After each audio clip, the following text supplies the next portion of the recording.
নমরুদ হযরত ইব্রাহিম আলাইহিস সালামকে আগুনে নিক্ষেপ করতে চেয়েছিল, কিন্তু আল্লাহর কুদরতে আগুন তার জন্য ঠান্ডা ও নিরাপদ হয়ে গিয়েছিল। তিনি জীবিত অবস্থায় আগুন থেকে বেরিয়ে আসেন। ঘরে ফিরে আসার পর তার বাবা বললেন, হে ইব্রাহিম, যদি তুমি তোমার আল্লাহকে ছেড়ে না দাও তবে আমার ঘর ছেড়ে চলে যাও।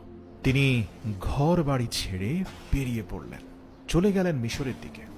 মিশরের রাজা যখন জানলেন ইব্রাহিম আলাইহিসসালাম আল্লাহরই একজন নবী, তখন তিনি নিজের কন্যা হযরত হাজরাকে হযরত ইব্রাহিম আলাইহিসসালামের সঙ্গে বিবাহ দেন। এরপর হযরত ইব্রাহিম আলাইহিসসালাম স্ত্রী হাজরাকে নিয়ে ফিলিস্তিনে চলে গেলেন।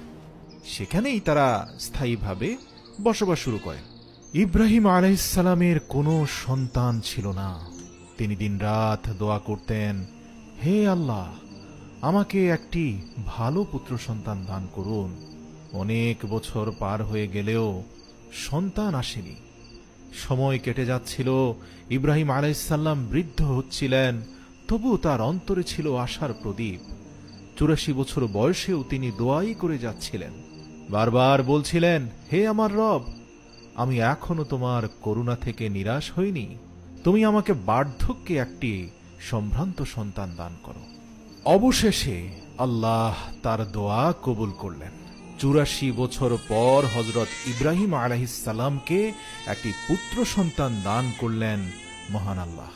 তিনি অত্যন্ত আনন্দিত হলেন এবং ছেলের নাম রাখলেন ইসমাঈল।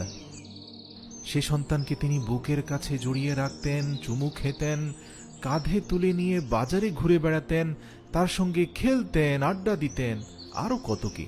কিন্তু সে আনন্দ দীর্ঘস্থায়ী হয়নি।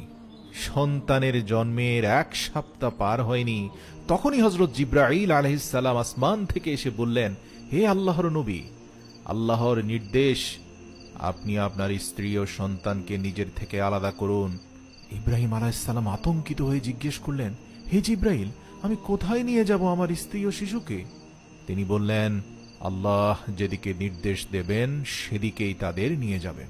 পরদিন সকালে জিবরাইল আলাইহিসসালাম উট নিয়ে মানুষের রূপে হাজির হন। ইব্রাহিম আলাইহিসসালাম, স্ত্রী হাজরা ও শিশুপুত্র ইসমাঈল আলাইহিসসালামকে উটে বসিয়ে নেন আর নিজে উটের পেছনে পেছনে হাঁটতে থাকেন। তাদের এই চলার পথে প্যালেস্তাইনের পুরো শহর পেরোয়, দিন পেরোয়, সপ্তাহ পেরোয়, মাস পেরিয়ে যায়।